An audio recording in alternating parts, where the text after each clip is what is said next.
प्यारे बच्चों,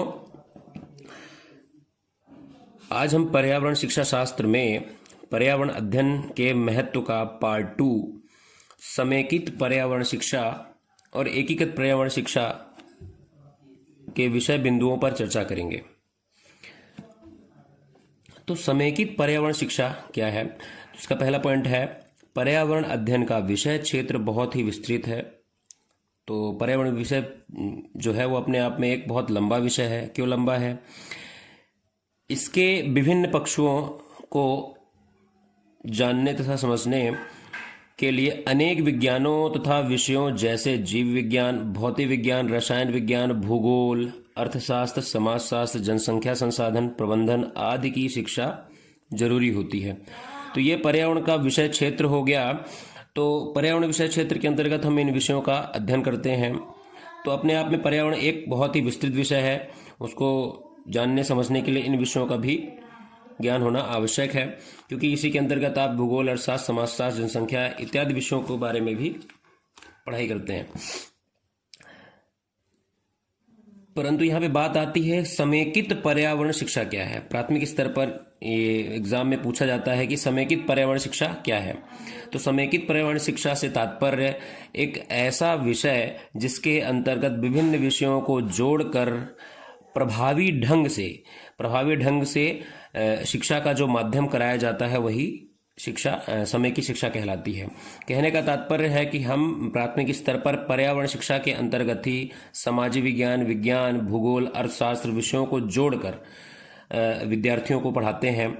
जो शिक्षक होते हैं तो पहली से 5वीं और 6वीं से 8वीं कक्षा तक के विद्यार्थियों को, तो उसके अंतर्गत जो विषय पढ़ाया जाता है, जो शिक्षा दी जाती है वो एक समेकित शिक्षा है। तो पर्यावरण शिक्षा जो है वो एक समेकित शिक्षा हो गई। ठीक है, तो इसे समझने का प्रयास करेंगे आप। इससे संबंधित प्रश्न पूछे जाते हैं। तो समेकित शिक्षा का मतलब होता है कि एक ही विषय में विभिन्न विषयों को जोड़कर हम पढ़ाने की जो पद्धति है या कला है वो एक समेकित शिक्षा कहलाती है। सेकेंड पॉइंट हो गया एकीकृत पर्यावरण अध्ययन। एकीकृत पर्यावरण अध्ययन के शिक्षण संबंधी प्रयास। एकीकृत पर्यावरण अध्ययन क्या है? एकीकृत, इस पॉइंट को भी आप समझने का प्रयास करेंगे। एकीकृत पर्यावरण क्या कहलाता है? समेकित पर्यावरण का जस्ट अपोजिट है एकीकृत पर्यावरण। तो एकीकृत पर्यावरण से तात्पर्य जो है कि विषय जो है प्राथमिक स्तर पर, पर्यावरण जो विषय है वो प्राथमिक स्तर पर एक एकीकृत विषय है।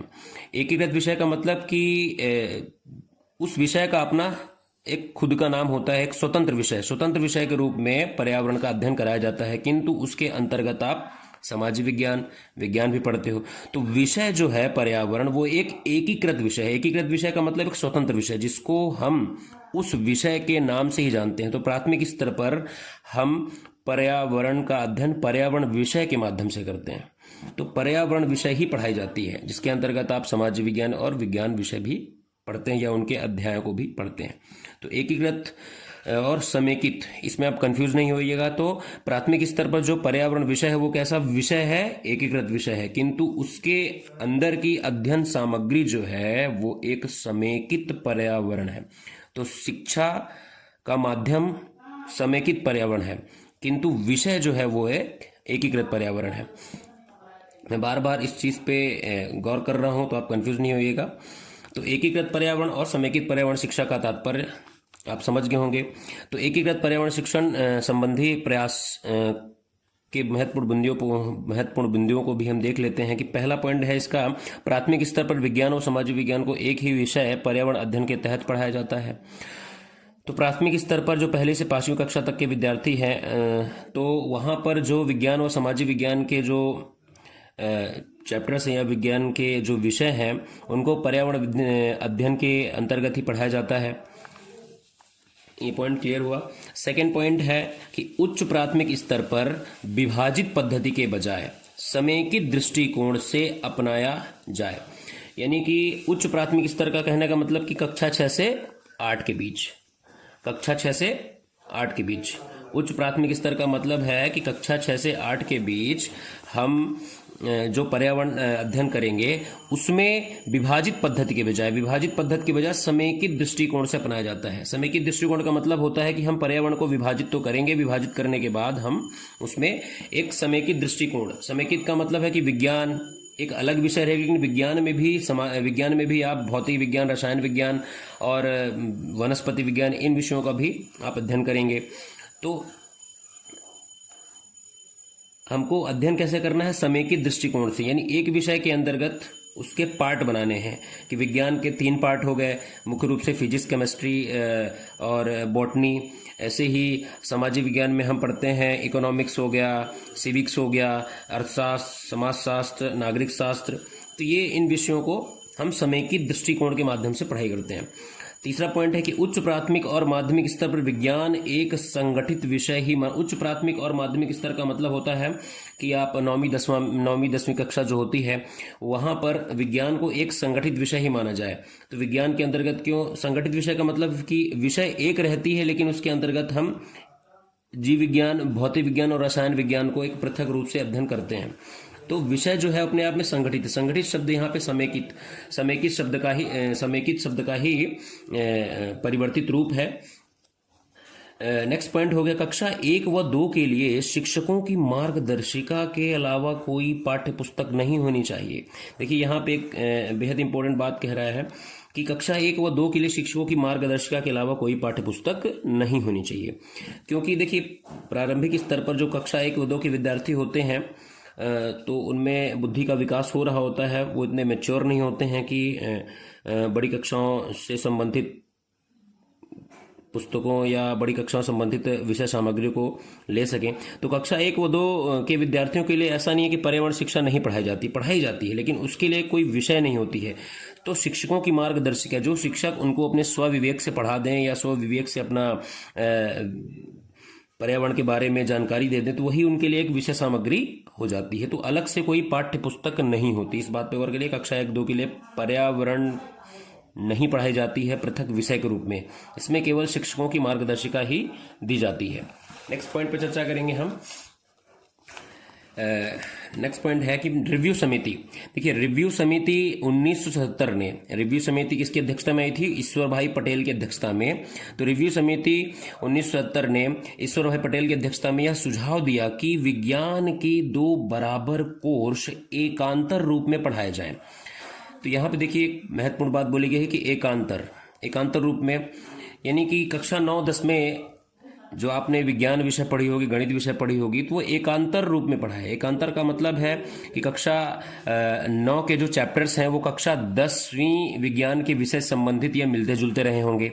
ठीक है, कुछ चैप्टर्स को आप 9वीं 10वीं पढ़ लेते हैं, उसी से संबंधित या उसी से रिलेटेड जानकारी फिर आपको 10वीं कक्षा में भी दी जाती है। ऐसा ही गणित विषय में ले जाता है कि 9वीं कक्षा की जो गणित होती है वो 10वीं कक्षा से संबंध रखती है। कोई व्यक्ति बिना 9वीं कक्षा की गणित पढ़े हुए 10वीं कक्षा के गणित के प्रश्नों को हल करेगा तो यह असंभव है कि वह पूरी तरीके से हल कर पाए। ठीक है, 80 to 90 मतलब कि कुछ चैप्टर्स को वो सॉल्व कर लेगा, लेकिन पूरी तरह से सॉल्व नहीं कर पाएगा। तो कहने का तात्पर्य है कि एकांतर का मतलब होता है कि आधे चैप्टर्स 9वीं कक्षा में दिए हैं और आधे आपके 10वीं कक्षा में, यानी उसी से संबंधित रखते हुए। तो जब आप 9वीं कक्षा के गणित, विज्ञान या अन्य विषयों को पढ़ पाएंगे तो उसी से संबंधित आप 10वीं कक्षा भी पढ़ पाएंगे। तो 9वीं 10वीं की जो विज्ञान होती है और गणित होती है बहुत ही महत्वपूर्ण विषय होती है उसमें। तो नेक्स्ट पॉइंट है, तो इसमें जो प्रश्न पूछे जाते हैं कि रिव्यू समिति कब आई थी? रिव्यू समिति 1977 में आई थी और किसकी अध्यक्षता में? ईश्वर भाई पटेल ने। यह भी प्रश्न पूछा जाता है कि एकांतर रूप में शिक्षा पद्धति देने का सुझाव किस समिति ने दिया था? तब आंसर आप देंगे ईश्वर भाई, रिव्यू समिति 1977 में। ठीक है, रिव्यू समिति 1977, ये प्रश्न पूछा गया है।